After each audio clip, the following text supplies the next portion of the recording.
Hello everyone, welcome to my YouTube channel. आपका हमारे YouTube channel पे बहुत बहुत स्वागत है।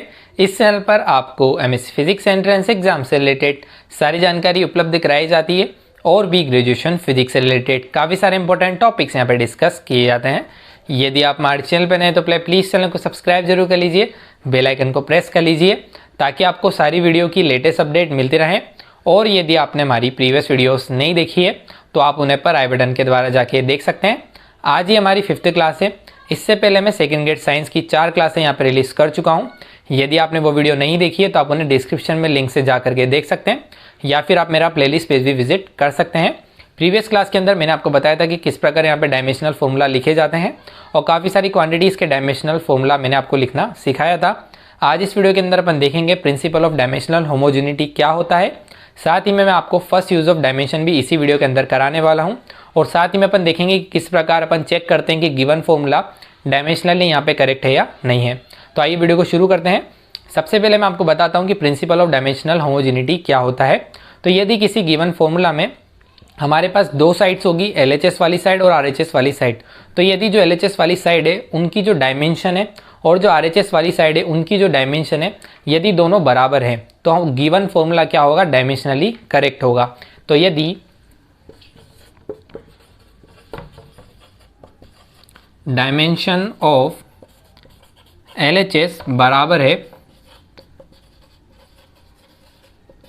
डायमेंशन ऑफ RHS के, तो जो गिवन फॉर्मूला है, गिवन रिलेशन है, वो क्या होगा, डायमेंशनली करेक्ट होगा। इसी को अपन क्या बोलते हैं, प्रिंसिपल ऑफ डायमेंशनल होमोजेनिटी बोलते हैं।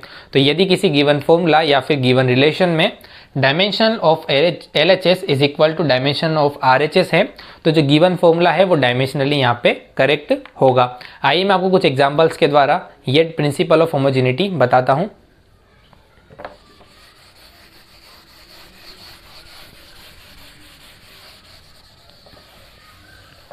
तो देखिए पहला अपन एग्जाम्पल यहाँ पे ले लेते हैं। फोर्स, आपको पता होगा फोर्स क्या होता है हमारे पास, मास इनटू एक्सीलरेशन। फोर्स हमारे पास होता है मास इनटू एक्सीलरेशन। तो फोर्स अपन यहाँ पे पहले LHS क्वांटिटी की डायमेंशन लिखते हैं। तो LHS में हमारे पास फोर्स है।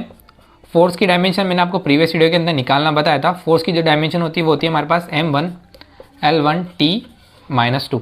ये हमारे पास किसकी डायमेंशन होती है, फोर्स की डायमेंशन होती है। अब अपन बात करते हैं RHS क्वांटिटी की। तो RHS में हमारे पास है मास इनटू एक्सीलरेशन। तो मास की क्वांटिटी आपको पता है M1 होती है डायमेंशन और एक्सीलरेशन की होती है L1 T-2। तो यदि अपन इसको कंबाइन करेंगे तो ये कितना आ गया, M1 L1 T-2। तो आप यहाँ पे देख सकते हैं कि जो डायमेंशन ऑफ LHS है वही डायमेंशन ऑफ RHS है, मतलब dimension of LHS is equal to dimension of RHS। So the formula is dimensionally correct. इसलिए फॉर्मूला क्या होगा हमारे पास, डायमेंशनली ये करेक्ट होगा। और आपको वैसे भी पता है कि F बराबर M है, जो एक क्या है, करेक्ट रिलेशन है, करेक्ट फॉर्मूला है। तो डायमेंशनली में अपन ने क्या देख लिया कि फॉर्मूला क्या है, यहाँ पे करेक्ट है। ठीक है, आइए मैं आपको बताता हूँ कि अब फर्स्ट यूज ऑफ डायमेंशन क्या होता है।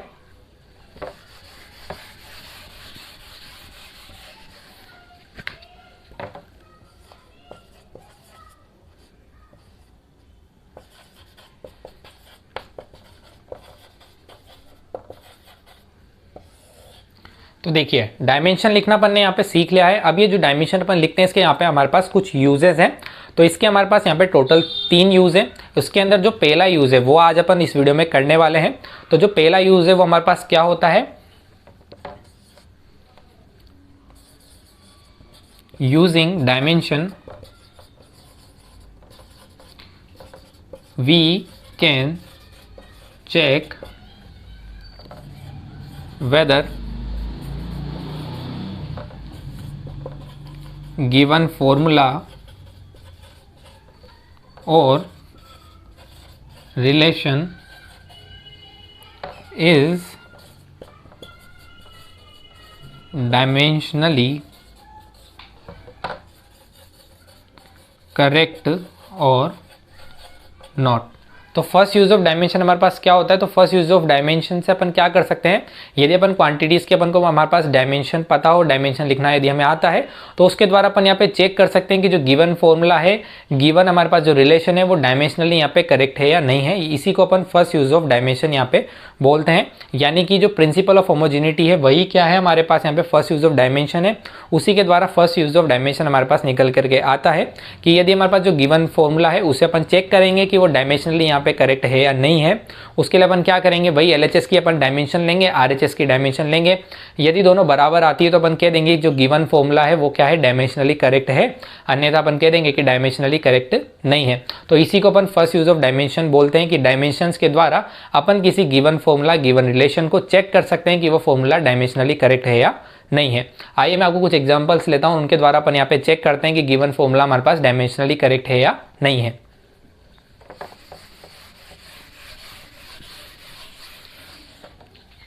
तो देखिए इक्वेशन ऑफ मोशन लेके अपन उनको चेक करते हैं। तो इक्वेशन ऑफ मोशन में जो फर्स्ट हमारे पास इक्वेशन है वो क्या आती है, v is equal to u plus a t. यही हमारे पास क्या है, फर्स्ट इक्वेशन ऑफ मोशन है, जहाँ पे v फाइनल वेलोसिटी है, u इनिशियल वेलोसिटी है, a हमारे पास एक्सीलरेशन है और t हमारे पास यहाँ पे टाइम है। सही क्वांटिटी आपको यहाँ पे पता होनी चाहिए। तो यहाँ पे v जो है, v हमारे पास है वेलोसिटी,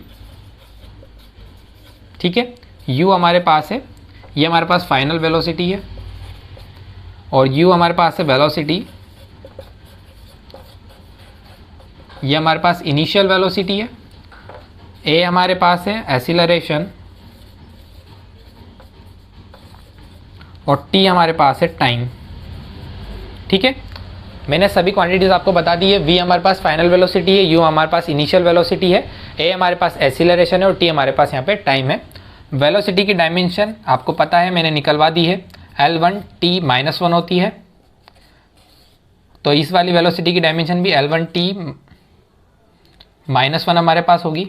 ठीक है, एक्सीलरेशन की डायमेंशन होती है L1 t माइनस 2 और टाइम की डायमेंशन होगी t1। ठीक है, इन सभी के डायमेंशन फॉर्मूला अपन यहाँ पे लिख लेंगे। अब अपन को चेक करना है कि फॉर्मूला डायमेंशनली करेक्ट है या नहीं है, ये रिलेशन डायमेंशनली यहाँ पे करेक्ट है या नहीं है। तो उसके लिए अपन क्या करेंगे, सबसे पहले अपन देखेंगे LHS साइड की डायमेंशन। तो LHS में आप देख सकते हैं यहाँ पे वेलोसिटी आ रही है, तो वेलोसिटी की डायमेंशन तो अपन ने लिखी थी, क्या होती है, L1 t माइनस 1। ये इक्वेशन 1 हो गई। अब अपन क्या करेंगे, RHS की डायमेंशन अपन यहाँ पे चेक करेंगे। तो RHS में आप देख सकते हैं u प्लस AT आ रहा है, तो u की डायमेंशन तो क्या है, L1 t minus 1 plus acceleration की डायमेंशन क्या है अपने पास, L1 t माइनस 2 और टाइम की डायमेंशन क्या अपने पास t1 है। ठीक है, तो ये आगे वाला तो देखो एज इट इज रहेगा, L1 t माइनस 1 प्लस इसको अपन क्या लिख सकते हैं, L1 t की पावर माइनस 2 t की पावर प्लस 1, t की पावर क्या बन जाएगा, माइनस 1। अब आप देख सकते हैं यही जो क्वांटिटी है वही यहाँ पर है, सेम डायमेंशन है, इसको अपन क्या लिख सकते हैं, 2 टाइम्स भी लिख सकते हैं, L1 t माइनस 1। तो आप यहाँ पे जब डायमेंशन देखेंगे, डायमेंशन देखिए आप, इक्वेशन 2 इसको अपन देख सकते हैं। तो आप यहाँ पे देखिए डायमेंशन ऑफ LHS जो है, वेलोसिटी की डायमेंशन यहाँ पे क्या आ रही है, L1 t माइनस 1, वही डायमेंशन यहाँ पे क्या आ रही है RHS में, L1 t माइनस 1। कॉन्स्टेंट का यहाँ पे कोई फर्क नहीं पड़ेगा, 2 से यहाँ पे कोई मतलब नहीं है, आप सिर्फ डायमेंशन देखिए कि डायमेंशन ऑफ LHS है वो क्या आ रही है, L1 t माइनस 1, और डायमेंशन ऑफ RHS भी क्या आ रही है, L1 t माइनस 1।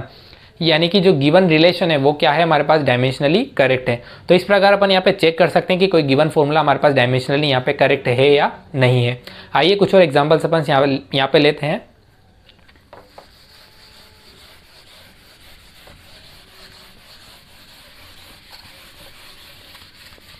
तो चलिए सेकेंड इक्वेशन ऑफ मोशन अपन यहाँ पे लेते हैं, वो हमारे पास होती है S is equal to u t plus half a t square. ठीक है, एस जहाँ पे क्या है, डिस्प्लेसमेंट है, u initial velocity, t time और ए एक्सीलरेशन है। LHS की डायमेंशन देखते हैं। LHS में हमारे पास क्या आ रहा है, डिस्प्लेसमेंट। तो डिस्प्लेसमेंट सिंपली क्या होगा, L1 होगा, डिस्प्लेसमेंट यानी कि लेंथ में एक उसकी डायमेंशन होगी, L1 होगा। अब अपन को RHS की डायमेंशन निकालनी है। तो देखिए RHS में अपने पास क्या आ रहा है, सबसे पहले u यानी कि इनिशियल वेलोसिटी, इसकी डायमेंशन क्या होगी, L1 t माइनस 1। टाइम की डायमेंशन क्या होगी, t1 प्लस हाफ एक्सीलरेशन की dimension L1 t minus 2। Time की डायमेंशन क्या आएगी, t की पावर 2। ठीक है, सभी क्वांटिटीज़ की डायमेंशन लिख लीजिए। अब यहाँ पे देख सकते हैं टी की पावर -1 टी की पावर +1, तो क्या बन जाएगा, टी की पावर 0 बन जाएगा। तो यहाँ पे आप देख सकते हैं L1 टी की पावर 0 बनेगा प्लस हाफ, यहाँ पे भी टी की पावर -2 टी की पावर 2 है, तो क्या बन जाएगा L1 टी की पावर 0। अब ये पूरा 1 है, ये हाफ है, तो कितना हो जाएगा 3/2 L1। टी की पावर 0 को लिखने की ज़रूरत नहीं है। तो आप यहाँ पे देख सकते हैं डायमेंशन ऑफ LHS में भी हमारे पास L1 आ रहा है, डायमेंशन ऑफ RHS में भी हमारे पास L1 आ रहा है, यानी कि जो गिवन फॉर्मूला है, गिवन रिलेशन है, वो क्या है हमारे पास, डायमेंशनली यहाँ पे करेक्ट है।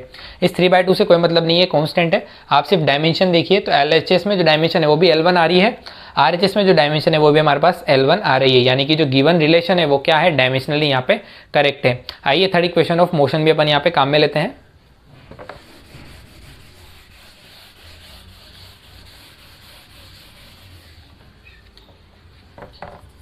थर्ड इक्वेशन ऑफ मोशन हमारे पास होती है v² = u² + 2as। इसे अपन यहाँ पे काम में लेते हैं।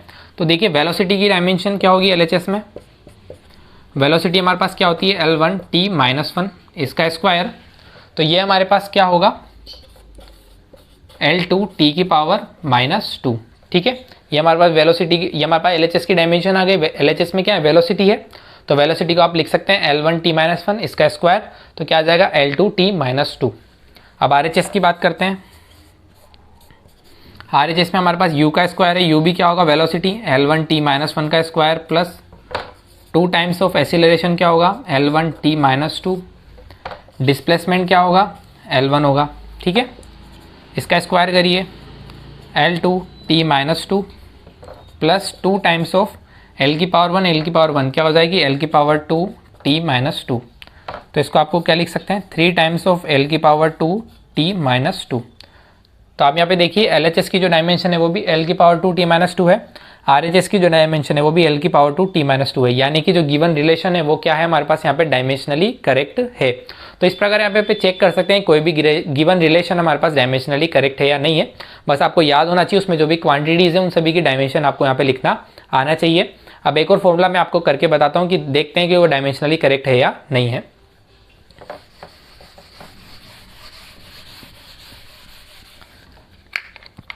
देखिए अपन ये रिलेशन यहाँ पे काम में लेते हैं, काइनेटिक एनर्जी = m³ v², ये अपन यहाँ पे काम में लेते हैं। इसको चेक करते हैं कि डायमेंशनली यहाँ पे करेक्ट है या नहीं है। तो काइनेटिक एनर्जी की जो डायमेंशन हमारे पास होती है LHS साइड में काइनेटिक एनर्जी है, ये हमारे पास होती है m1 L2 t -2। आप प्रीवियस वीडियो देख सकते हैं, उसके अंदर मैंने बताया हुआ है कि किस प्रकार आप काइनेटिक एनर्जी की डायमेंशन को निकाल सकते हैं। तो ये अपन ने LHS में काइनेटिक एनर्जी की डायमेंशन लिख ली। अब RHS की बात करते हैं। तो RHS में आप देख सकते हैं हमारे पास है m³, तो मास के लिए अपन लिखेंगे m का क्यूब। ठीक है, वेलोसिटी के लिए लिखेंगे L1 t की पावर -1 का स्क्वायर। इसको सोल्व कीजिए, कितना आएगा m³, यह आएगा L2 t -2, तो ये कितना आ गया m की पावर 3 L की पावर 2 t की पावर -2। तो आप यहाँ पे देखिए डायमेंशन ऑफ LHS और डायमेंशन ऑफ RHS दोनों यहाँ पे क्या है, बराबर नहीं है, यानी कि जो गिवन फॉर्मूला है वो डायमेंशनली करेक्ट नहीं है। इस प्रकार आप क्या कर सकते हैं, गिवन फॉर्मूला को चेक कर सकते हैं कि वो डायमेंशनली यहाँ पे करेक्ट है या नहीं है। इसे ही अपन फर्स्ट यूज ऑफ डायमेंशन यहाँ पे कहते हैं। और वैसे भी आपको याद होगा काइनेटिक एनर्जी का जो सही फॉर्मूला होता है वो हमारे पास होता है ½ mv², इसलिए जो फॉर्मूला आया वो क्या आया, यहाँ पे इनकरेक्ट आया डायमेंशनली। तो इस प्रकार अपन गिवन फॉर्मूला को चेक कर सकते हैं कि वो डायमेंशनली करेक्ट है या नहीं है। तो आज अपन ने फर्स्ट यूज ऑफ डायमेंशन कर लिया, प्रिंसिपल ऑफ होमोजेनिटी भी अपन ने यहाँ पे कर लिया। नेक्स्ट वीडियो के अंदर मैं आपको सेकंड और थर्ड यूज ऑफ डायमेंशन भी कराने वाला हूँ। तो इसी प्रकार ये वीडियो सीरीज आती रहेगी, चैनल के साथ जुड़े रहिएगा, सब्सक्राइब जरूर कर लीजिएगा और वीडियो पसंद आई तो प्लीज़ वीडियो को लाइक जरूर कीजिएगा। Thanks for watching, please like से सब्सक्राइब माई यूट्यूब चैनल।